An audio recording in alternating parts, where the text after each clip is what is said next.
નમસ્તે, મારું નામ મકવાણા પ્રિયાજીતભાઈ છે. હું ધોરણ 6 માં અભ્યાસ કરું છું. મારો વિભાગ છે રાજનીતિશાસ્ત્ર. કૃતિનું નામ છે ભારતનું ન્યાયતંત્ર. અધ્યયન નિષ્પત્તિ ભારતના વિવિધ ન્યાયાલયો વિશે જાણે છે. નમસ્તે, મારું નામ મકવાણા અંકિતા અનુભાઈ છે. હું ધોરણ 6 માં અભ્યાસ કરું છું. આજે હું તમને તાલુકા અદાલત વિશે કહીશ. તાલુકા મથકમાં આવેલી અદાલતોને તાલુકા અદાલતો પણ કહેવાય છે. દીવાની મામલા માટે સૌથી નીચલી કોર્ટ સિવિલ જજની કોર્ટ હોય છે. સિવિલ જજની કોર્ટ 25 લાખ સુધીના નાણાકીય હિસ્સાના નાગરિક કેસોની સુનાવણી હાથ ધરે છે.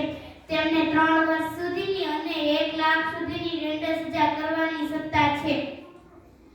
ત્યારબાદની અદાલત જિલ્લા અદાલત છે.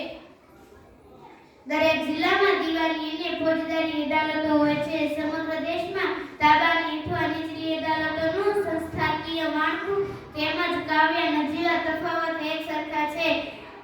દરેક ઉચ્ચતમ અદાલત જિલ્લા અને સેશન જજની અદાલત છે. તે ફાંસીની જન્મ ટિપ્પણી કે 10 વર્ષથી વધુ કેદની સજા ફરમાવી શકે છે. ત્યારબાદની અદાલત વડી અદાલત છે. ગુજરાત રાજ્યની વડી અદાલત અમદાવાદ છે. દેશની બધી જ વડી અદાલતોનો ક્ષેત્રાધિકાર નિશ્ચિત કરવામાં આવ્યું છે. બધી જ વડી અદાલતોનું મહત્વ ન્યાયતંત્રમાં સમાન છે. વડી અદાલતો તાબાની અદાલત અને સર્વોચ્ચ અદાલતને જોડતી કડી છે. સામાન્ય રીતે દરેક રાજ્યમાં વડી અદાલત હોય છે, પરંતુ 2 કે તેથી વધુ રાજ્યો માટે એક જ વડી અદાલત પણ હોઈ શકે છે. ઉદાહરણ તરીકે પૂર્વના કેટલાક રાજ્યો માટે એક જ વડી અદાલતો છે. વડી અદાલતોના મુખ્ય ન્યાયાધીશની નિમણૂક રાષ્ટ્રપતિ, સર્વોચ્ચ અદાલત વરિષ્ઠ ન્યાયાધીશ તેમજ સંબંધિત રાજ્યના રાજ્યપાલ સાથે મંત્રણા કરીને કરે છે.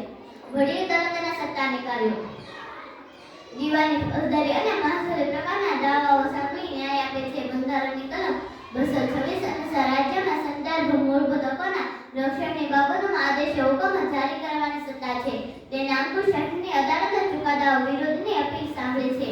તેના તાબા હેઠળની રાજ્યની તમામ અદાલતો પાસેથી રિપોર્ટ મંગાવી શકે છે.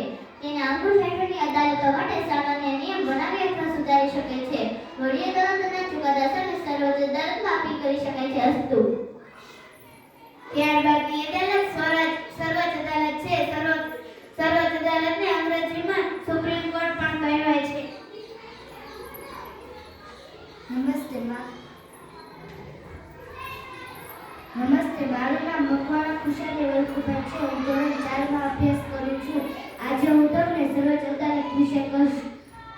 આપણા દેશની સર્વોચ્ચ અદાલત દિલ્હીમાં છે. દેશની બધી જ અદાલતોમાં સર્વોચ્ચ અદાલતનું સ્થાન સૌથી ઊંચું છે. ભારતમાં 28 જાન્યુઆરી 1950ના રોજ સર્વોચ્ચ અદાલતમાં પ્રારંભ થયો. ભારતના ન્યાયમૂર્તિની અને અન્યાયમૂર્તિની નિમણૂક ભારતના રાષ્ટ્રપતિ દ્વારા થાય છે. સત્તા અને કાર્યો: વડી અદાલતમાં આવે તેવા તમામ પ્રકારના દાવાઓ સર્વોચ્ચ અદાલત એના અંકુશ હેઠળની અદાલતો વિરુદ્ધની અપીલો સાંભળે છે. બંધારણના અર્થઘટન માટે થયેલા ચુકાદા પર અપીલો સાંભળે છે. સર્વોચ્ચ અદાલતને પોતાના સહિત ભારતભરની કોઈપણ કોર્ટના આદેશનો અનાદર કે કાયદાના તિરસ્કાર કરવા બદલ કોઈને પણ શિક્ષા કરવાની સત્તા આપવામાં આવી છે. સર્વોચ્ચ અદાલતને પોતે અગાઉ આપેલા ચુકાદાઓની પુનઃસમીક્ષા કરવાની સત્તા આપવામાં આવી છે. રાષ્ટ્રપતિ કે ઉપરાષ્ટ્રપતિની ચૂંટણી વિશે વિવાદ ઉકેલવાની સત્તા ઉકેલવામાં આવી છે. અસ્તુ. જય હિન્દ, જય ભારત.